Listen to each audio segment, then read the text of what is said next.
दोस्तों world test championship के बाद विश्व कप की तरफ बढ़ चली टीम इंडिया के सामने कैरिबियाई धरती पर जब पहले टी20 मुकाबले में वेस्ट इंडीज की टीम आई तब ऐसा घुमासान हुआ जिसने पूरे क्रिकेट जगत को हिलाकर रख दिया।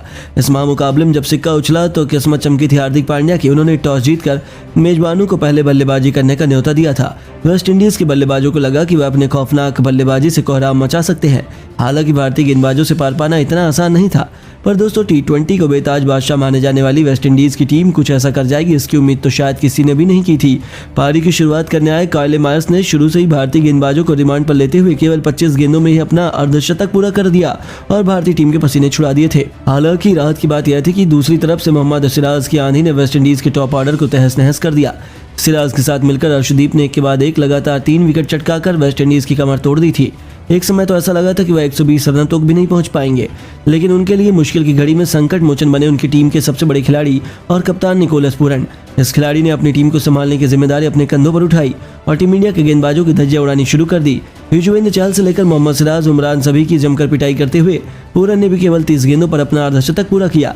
इसके बाद भी इन खिलाड़ी ने रुकना जरूरी नहीं समझा। दूसरी तरफ से उन्हें किसी का साथ नहीं मिला, लेकिन अंत तक नाबाद रहते हुए उन्होंने 40 गेंदों पर 71 रनों की तूफानी पारी खेली, जिसमें 8 खौफनाक छक्के शुमार थे। इसके दम पर उन्होंने वेस्ट इंडीज की पारी को 20 ओवरों में 190 रनों तक पहुंचा दिया था। जी हाँ दोस्तों, मुकाबले में बहुत आगे लग रही टीम इंडिया अचानक से पिछड़ चुकी थी। भारत के लिए सर्वाधिक विकेट मोहम्मद सिराज ने हासिल किए। उन्होंने 3 बल्लेबाजों का शिकार किया। अब भारतीय टीम के स्टार बल्लेबाजों पर इस लक्ष्य को जल्द से जल्द हासिल कर अपनी टीम को जीत दिलाने की अहम जिम्मेदारी थी। इन्हीं इरादों को सच करने के लिए रनों की ताबड़तोड़ बरसात करने शुभमन गिल के साथ ईशान किशन की जोड़ी मैदान में उतरी।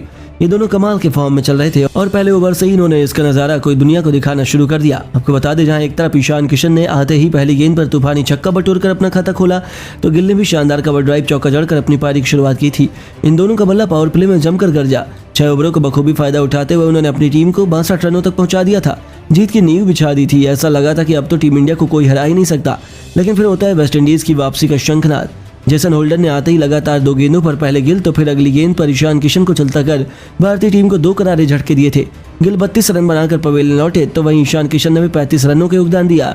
तो वहीं अब वेस्ट इंडीज के गेंदबाजों ने अचानक से रनों में लगाम से लगा दी थी। घातक गेंदों के आक्रमण में भारतीय टीम पूरी तरह से बिखर गई थी और बीच के 6 ओवरों में भारतीय टीम मुश्किल से 28 रन जोड़ पाई थी और ऐसा लगा था कि भारत मैच में बहुत पीछे छूट चुका है।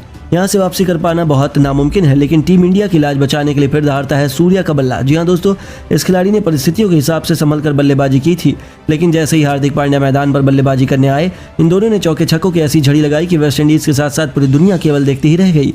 कॉटरेल के लगातार 3 गेंदों पर 3 खौफनाक छक्के लगाकर सूर्य कुमार यादव ने 32 गेंदों पर अपना अर्धशतक पूरा किया। दूसरी तरफ से हार्दिक भी उनका बखूबी साथ निभा रहे थे।